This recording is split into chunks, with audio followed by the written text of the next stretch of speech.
I was on Blue Sky yesterday, scrolling along, and it was all bad news. It's usually bad news, but yesterday wasn't all bad. Around midday, I went back to Blue Sky and found out Charlie Kirk had been shot and killed. And suddenly, the sun came out. Charlie Kirk, one of the shittiest people in the United States, was killed. This is cause for celebration. The guy did more than anyone to spread bigotry, misogyny, and general support for Trump and his policies. He was so blatant he had to regularly denounce the neo-Nazis who loved him. Oh, and people around him were arrested for CSA, but then I guess we should expect that from a right-wing organization. Why should black people, migrants, trans and gay people, women, and school children get terrorized by the right wing, but no one is ever allowed to fight back? It makes you just as bad as them, right? Just like if you attack your abuser, you magically become the abuser.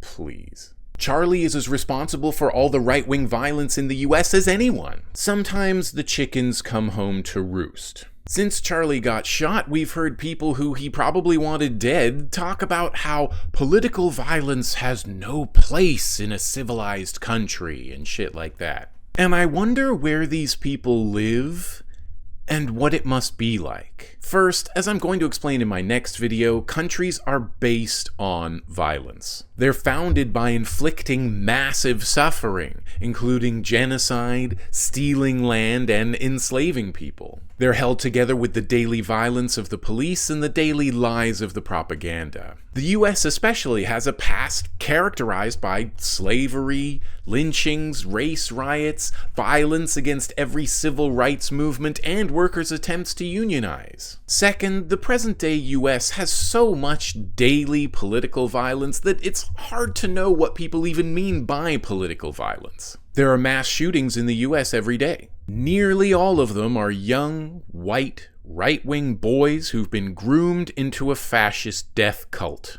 Charlie Kirk's death cult. Don't blame it on drugs and video games, RFK. It's right-wing ideology. But there's so much more political violence. How about denying people health care? People pay in taxes and insurance, but they still often get bankrupted by medical bills. And now, even if you can afford it, you're not allowed hormones, you're not allowed an abortion, they're even trying to take away your birth control. How about kicking people out of their homes? You can't afford ever-increasing rent? Guess you'll have to live on the street till you die. What about the incarceration of millions of people? That's not violence? Or is it just not political violence because the ruling class agrees it's good? It's not violent to harass people, grab them off the street, put them in cages, and maybe put them to work? It's not for political reasons, like making thousands of laws and rounding up young, dark-skinned men to put to work as slave labor for one of the many corporations that outsources to prisons? What about war? The US regularly makes war to spread its political economic model and punish the rest of the world for not wanting it.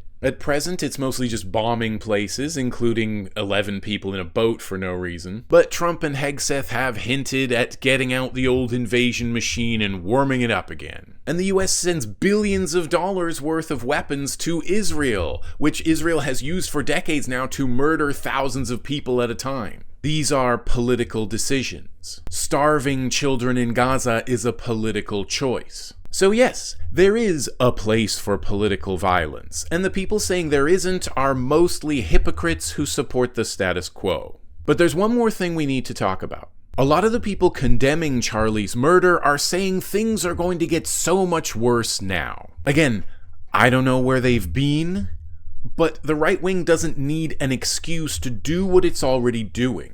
What's it going to do? Start killing and kidnapping people every day? Send out death threats? Deploy the military on US soil? Fire missiles at people around the world? Already doing that. If they needed to, they would have seized on some other excuse. Maybe, rather than being some kind of wake-up call for the right, Charlie's death should be encouragement to those of us who hate the right. They're not invulnerable. We can touch them. We can strike fear into their hearts as they try to do to everyone else. They're weak and scared. Press your advantage. Rest in piss, Charlie Kirk. So, Any bets on who's next?